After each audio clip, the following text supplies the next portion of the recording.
இப்ப நம்ம பாக்குறது விலை மதிப்பற்ற மிகப்பெரிய காடுகளை உருவாக்கக்கூடிய அற்புதமான அரிய விதைகள்.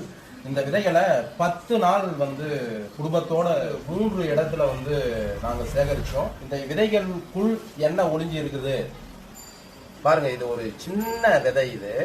இந்த சின்ன விதைக்குள்ள எவ்வளவு பெரிய மரம் ஒளிஞ்சு இருக்குது என்பதை காணொலியோட இணைக்கிறேன் பாருங்க.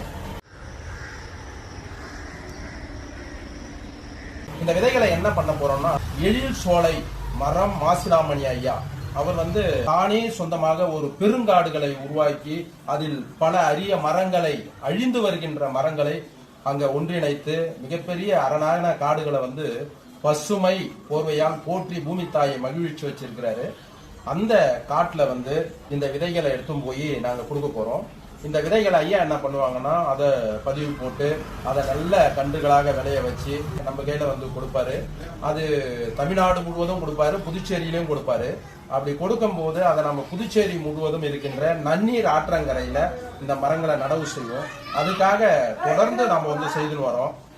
அன்புள்ளம் கொண்ட அரிய இயற்கை ஆர்வலர்கள் எங்களோட ஒத்துழைப்பு கொடுக்கணும்.